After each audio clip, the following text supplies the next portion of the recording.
오늘 말씀의 제목은 지구 멸망의 다양한 징조들이란 제목으로 여러분께 말씀을 전하도록 하겠습니다. 예루살렘의 멸망과 이 세상 마지막의 멸망은 어떤 연관이 있는가? 왜냐하면 예수님께서 예루살렘 멸망이 마지막 때에 반복될 거라고 우리에게 말씀해 주셨기 때문에 그렇습니다. 자, 여기 보시면 누가복음 19장 41절로 44절에 보면 예루살렘의 멸망을 앞두고서 예수님께서 주셨던 권고의 말씀이에요. 가까이 오사 성을 보시고 우시며 이르시되 너도 오늘 평화에 관한 일을 알았더라면 좋을 뻔하였거니와 지금 내 눈에 숨겨졌도다. 날이 이를지라 내 원수들이 토둔을 쌓고 너를 둘러 사면으로 가두고 또 너와 및 그 가운데 있는 네 자식들을 땅에 메어치며 돌 하나도 돌 위에 남기지 아니하리니 이는 네가 보살핌 받는 날을 알지 못함을 인함이니라 하시니라. 이 말씀은 예루살렘의 멸망이 임박했음을 예수님께서 주신 예언의 말씀이에요. 결코 사전의 징조 없이 어떤 도시가 멸망하거나 어떤 나라가 멸망한 적은 없습니다. 반드시 그 전에 징조들이 먼저 있었다는 사실이에요. 여기 보겠습니다. 서기 70년에 예루살렘이 멸망하기 직전에 예수님께서 이런 징조들이 있을 것을 먼저 말씀해 주셨어요. 누가복음 21장 10절로 11절의 말씀인데 또 이르시되 민족이 민족을 나라가 나라를 대적하여 일어나겠고 곳곳에 큰 지진과 기근과 전염병이 있겠고 또 무서운 일과 하늘로부터 큰 징조들이 있으리라. 어떤 일들이 있을 거라고 말씀하시냐면 전쟁이 있을 것이고 지진과 기근과 전염병이 먼저 올 것이라고 예수님께서 징조로 말씀해 주셨습니다. 예루살렘 멸망이 서기 70년에 있었거든요. 그 전에 전쟁의 징조들이 먼저 발생을 했다는 사실이에요. 마우리타니아에서, 브리타니아에서, 아르메니아에서 전쟁이 발생했습니다. 기근과 온역이 있었습니다.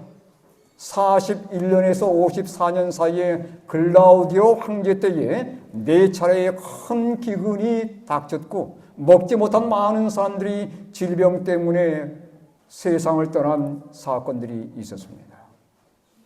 지진이 있었습니다. 타키투스라는 사람이 누구냐면 고대 로마의 역사가예요. 이 사람이 기록한 책에 보면 서기 70년에 예루살렘이 멸망하기 직전에 5차례의 대지진이 로마 세계에서 발생을 했습니다. 로마에서, 소아시아 아파메아에서, 라오디게아에서, 폼페이에서, 나폴리에서 계속해서 지진이 발생한 거예요. 이런 징조들을 보면서 그리스도인들은 예루살렘의 멸망이 임박함을 그들은 깨닫고 준비했던 것입니다. 근데 여러분 더 이상한 게 있어요. 예루살렘이 멸망이 바로 직전에 신비한 사건들이 발생했습니다. 이건 누가 기록한 거냐면 75년경에 요세푸스라는 사람이 유대 전쟁사에서 기록한 내용들이에요. 예루살렘이 멸망이 4년 전부터 이상한 징조들이 발생하게 되었습니다. 아주 신비로운 사건들이에요. 어떤 일들이 있었냐면 첫 번째, 예루살렘 위에 칼 모양의 별이 등장했습니다. 별은 별인데 칼 모양이에요. 두 번째입니다. 혜성이 1년 내내 하늘에 머물러 있었습니다. 세 번째요. 큰 빛이 나타나서 30분 동안 제단과 성전을 대낮처럼 환히 밝혔다는 거예요. 전에는 전혀 경험해보지 못한 특별한 사건들이 발생한 거예요. 네 번째, 무교절 제물로 바치고자 했던 암소 한 마리가 뭐가요? 암소 한 마리가 성전 한가운데서 뭘 낳았어요? 여러분 소가 양을 낳는 경우가 있습니까? 이건 신비로운 사건이었습니다. 새끼 양을 낳았다는 거예요. 다섯 번째입니다. 청동으로 만들어진 성전 동문은 장정 20명이 열어야 겨우 열 수 있는 아주 육중한 문이었습니다. 그런데 가로 세빗장이 채워져 있고 세로 세빗장도 돌덩어리 위에 깊이 박혀 있었는데 이 육중한 문이 한밤중에 6시간 동안 열려 있었습니다. 네. 전혀 이해되지 않은 신비로운 사건들이 예루살렘의 멸망이 바로 직전에 등장한 것들이에요. 여섯 번째입니다. 동트기 직전에 예루살렘 전 지역에 전차와 무장 군대가 구름을 뚫고 나타나서 성을 포위하는 광경이 등장했습니다. 제사장들이 제사를 드리기 위해서 성전 안뜰로 들어갔을 때 먼저 진동이 발생했고 굉음이 들린 다음에 이런 목소리가 들려왔습니다. 우리가 이곳에서 떠나자. 우리가 이곳에서 떠나자. 제사장들은 이 소리를 듣고 공포에 질려버렸습니다. 일곱 번째 징조입니다. 전쟁이 시작되기 4년 전에 아직은 평화의 시기에 아나니아의 아들 예수라는 사람이 등장해가지고 예루살렘 시가를 누비면서 다음같이 외쳤습니다. 동쪽과 서쪽에서 한 음성이 들려오고 사방에서 한 음성이 들려오니 예루살렘과 성전에 대한 말씀이며 신랑과 신부에 대한 말씀이며 온 백성에 대한 말씀이로다. 이 말씀만 계속 반복하면서 예루살렘 시가지를 돌아다니는 거예요. 사람들이 이 소식이 너무도 기분이 나빠가지고 이 사람을 체포했습니다. 이 사람은 형벌을 받으면서도 이렇게 외친 거예요. 화 있을진저, 화 있을진저 예루살렘이요. 화 있을진저, 화 있을진저 그 거민들이요. 계속 이 말씀만 반복해서 외쳤어요. 이 사람의 음성은 언제까지 울려 퍼졌냐면 예루살렘이 실제로 로마 군에 의해서 포위되기까지 계속해서 끊이지 않고 울려 퍼진 거예요. 이런 신비로운 징조들이 발생하면서 결국은 서기 70년에 예루살렘은 멸망을 경험하게 됩니다. 그때 여러 달 동안 포위가 되었기 때문에 사람들이 먹을 음식이 없었던 거예요. 심지어 무엇까지 먹게 됐다고 그랬습니까? 이제 갓 태어난 아이까지 잡아먹은 아주 비극적인 사건이 발생하게 된 거예요. 예수님께서 이런 일이 있을 거라고 미리 다 예언한 대로 이루어진 겁니다. 네? 여러분이 예수님 말씀은 하나의 말씀도 결코 허지로 돌아가지 않습니다. 110만의 유대인이 사망을 당하게 되었고 9만 7천 명이 노예로 끌려가게 되었으며 성전은 완전히 파괴를 경험하게 되었습니다. 여러분 서양 격언에 이런 말씀이 있어요. 역사는 반복된다라는 말씀입니다. 이 말은 결코 좋은 의미가 아니에요. 좋지 않은 일들이 반복된다는 얘기입니다. 실수나 과오가 또다시 반복된다는 얘기예요. 다시 말하면 예루살렘의 멸망이 예수님께서 예언하신 대로 징조들이 발생하면서 결국은 그 마지막을 경험했던 것처럼 이 세상 마지막도 언젠가는 그 마지막이 분명히 온다는 거예요. 그런데 예수님께서는 이 세상의 마지막이 오기 전에 어떤 징조들이 있을 것인지를 낱낱이 우리에게 제시해 주셨습니다. 어떤 징조들이 있을 거라고 말씀하셨습니까? 여러분이 예루살렘 멸망 때 있었던 사건이 그대로 반복되는 거예요. 누가복음 21장 10절 11절의 말씀입니다. 또 이르시되 민족이 민족을 나라가 나라를 대적하여 일어나겠고 곳곳에 큰 지진과 기근과 전염병이 있겠고 또 무서운 일과 하늘로부터 뭐가 있을 거라고요. 큰 징조들이 있을 거라고 말씀하셨습니다. 전쟁과 지진과 기근과 전염병이 끊이지 않고 발생하면서 예수님의 말씀처럼 이 지구는 마지막을 맞이할 거라고 경고해 주셨습니다. 제가 처음 교회 나온 때가 1976년도에 제가 교회를 처음 나오기 시작했어요. 네. 그때만 해도 이런 사건들이 흔하지 않았습니다. 그럼에도 불구하고 예수님께서 올 것을 저희들은 믿고 있었습니다.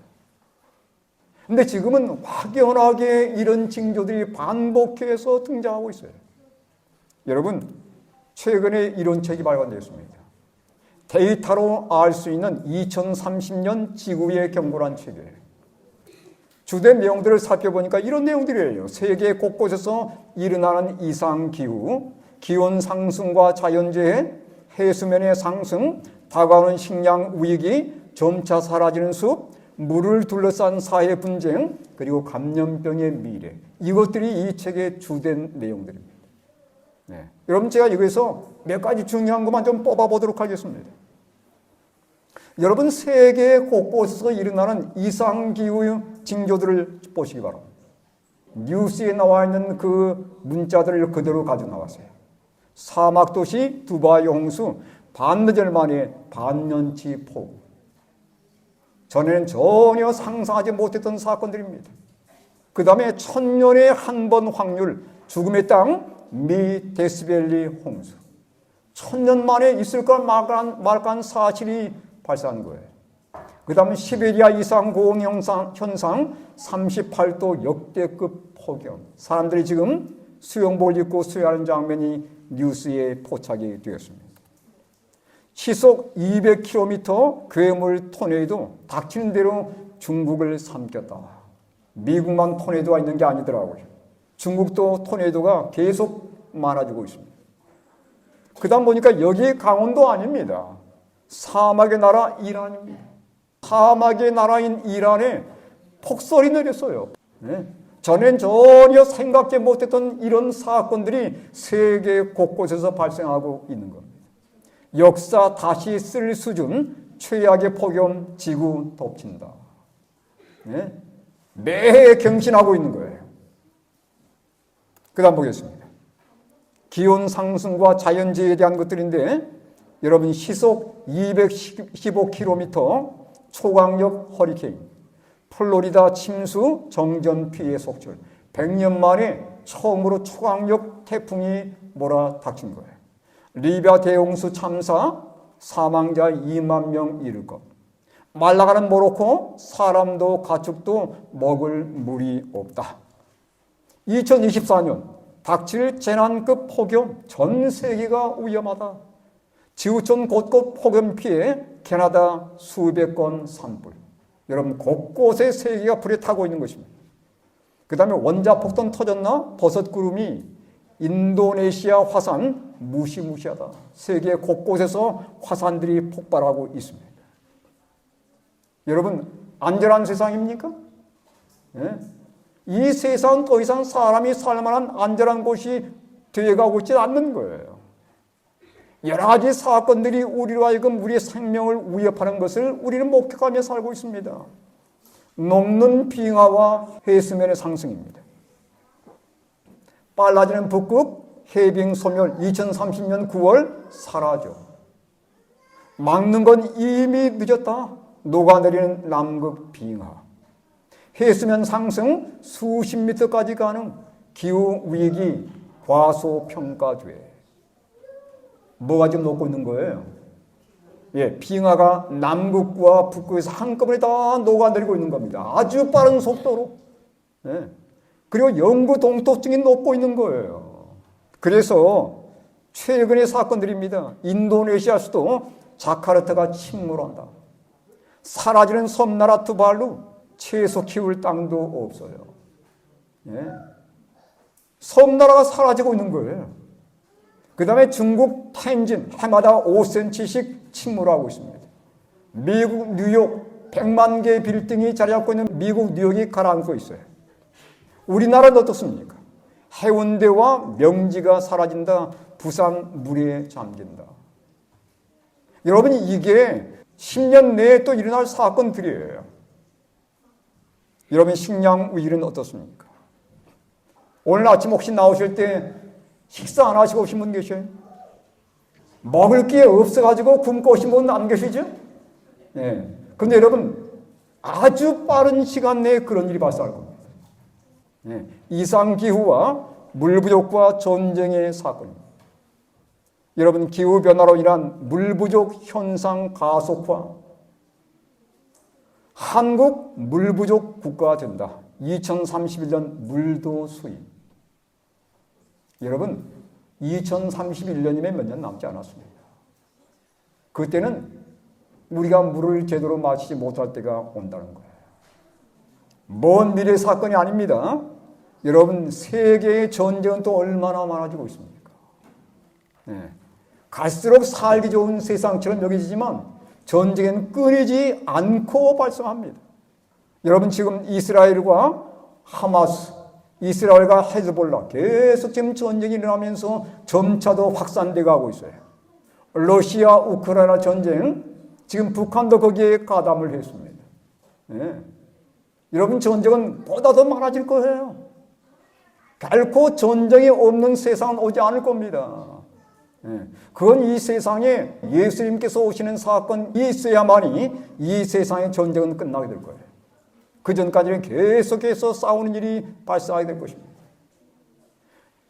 왜 제가 이 말씀을 드리냐면 전쟁이 계속 발발하기 때문에 농사를 지을 수가 없는 겁니다. 우크라이나는 곡창지대예요. 근데 그 거대한 밀 곡창지대가 지금 밀 재배를 못함으로 많은 나라들이 어려움을 겪고 있습니다. 그 다음에 날씨 때문에, 이상기온 때문에 벼가 자라지 않게 되고 태풍이 와서 다 쓸어가 버리는 겁니다. 그래서 아주 순식간에 우리 사람이 먹게 될 음식이 사라지게 될 것입니다. 그 다음에 감염병의 다양한 발생입니다. 빙하가 녹으면서 고대 생물 바이러스가 분명히 다시 등장할 거라고 예고하고 있는 장면들이에요. 여기 그 사례가 나와 있습니다. 2016년 폭염으로 북시베리아의 영구 동토층이 녹으면서 동물의 사체가 드러났어요. 러시아 목동이 그 사체에서 나온 탄저병에 감염되어가지고 죽었고 술록 2,000마리가 떼죽음을 당했습니다.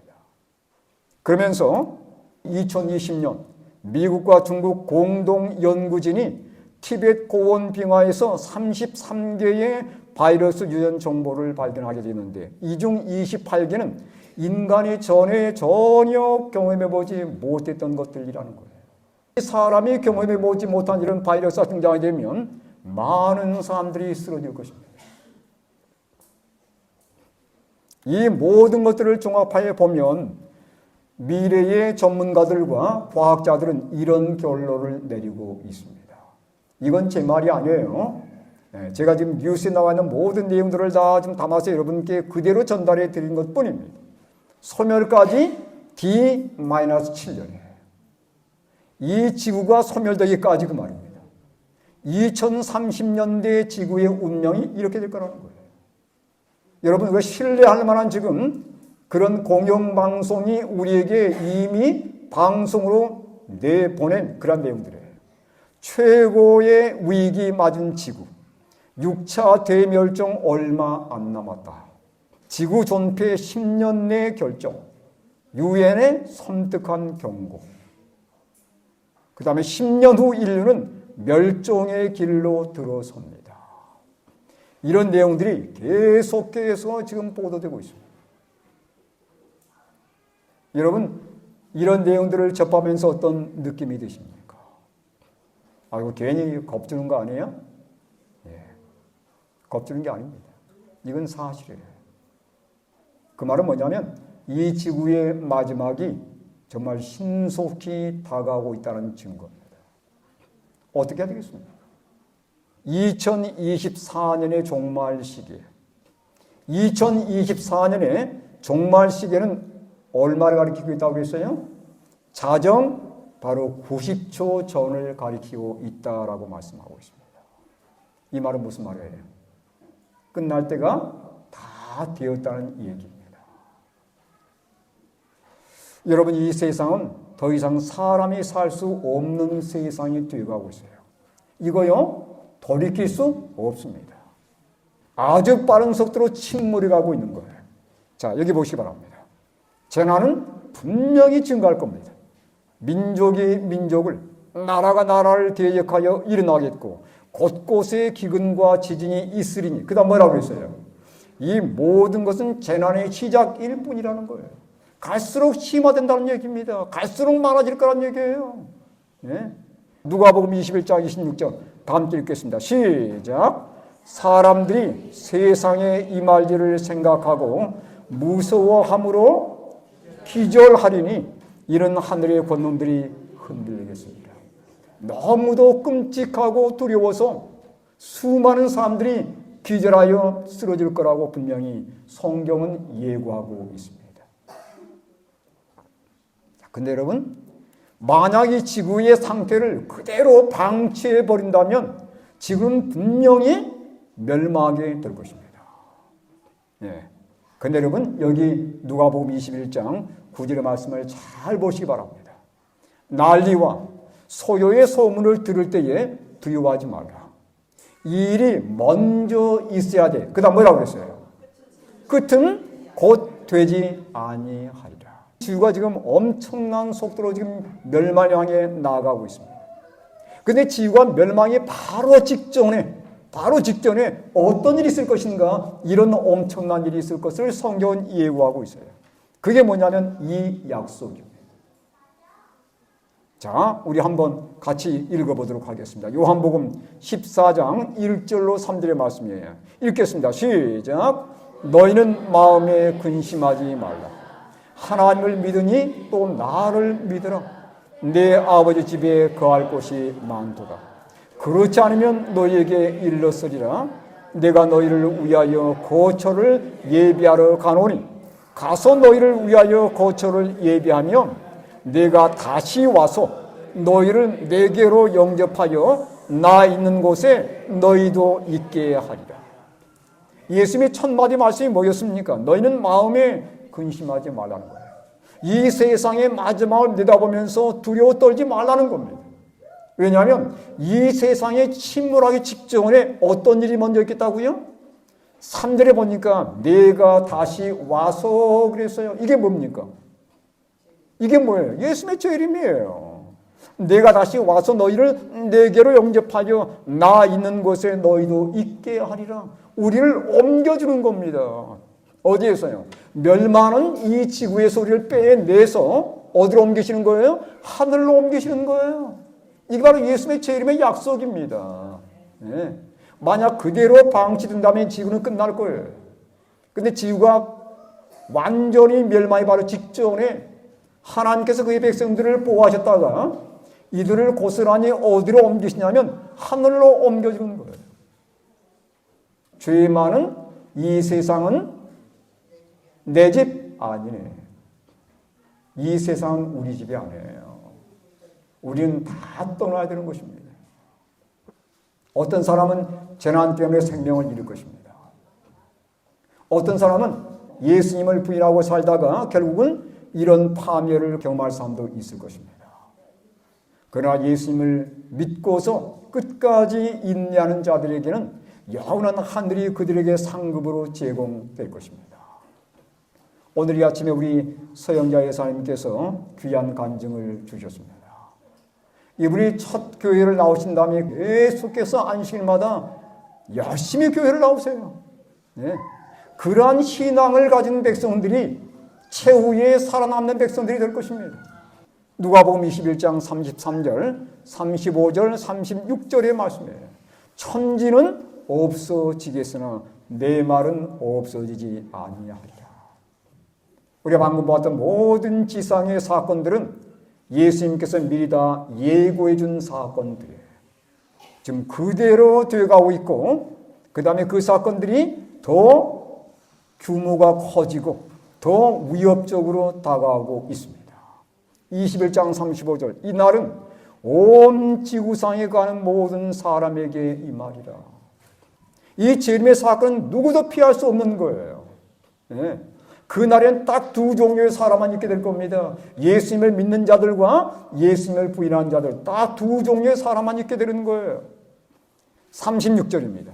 이러므로 너희는 장차 올 이 모든 일을 능히 피하고 인자 앞에 서도록 항상 기도하며 깨어 있으라 하시니라. 누가 최종적으로 살아남게 되냐면 예수님을 개인의 구주로 마음속에 받아들이고 정말 이 세상의 징조들을 보면서 예수님께 그들의 마음을 드리고 정말 그분의 오심을 기다리면서 기도하며 깨어있는 자들에게 영원한 생명이 보장될 것이고 그들에게 하늘집이 주어질 것을 여기 예수님께서 약속하신 말씀입니다. 여러분 어떻게 하시겠습니까? 네. 이제는 우리의 운명이 완전히 갈릴 날이 멀지를 않았어요. 네. 이 파멸하는 세상에서 함께 파멸해 갈 것인가? 아니면 이 세상에 파멸되기 직전에 예수님께서 오실 터인데 그 예수님의 은혜를 힘입어서 함께 하늘로 옮겨질 것인가? 이건 개인의 선택에 달리는 겁니다. 네. 이건 개인의 선택에 달리는 문제예요. 예수님을 마음속에 받아들이시고 그 예수님의 말씀 따라서 신실하게 순종하며 사시면서 열심히 교회에 출석하시고 말씀을 배우시고 그래서 예수님이 오시는 그때에 우리 모두 다 함께 이 파멸가는 지구에서 탈출하여 하늘까지 함께 가는 우리 모든 믿음의 식구들 다 되시길 간절히 바랍니다.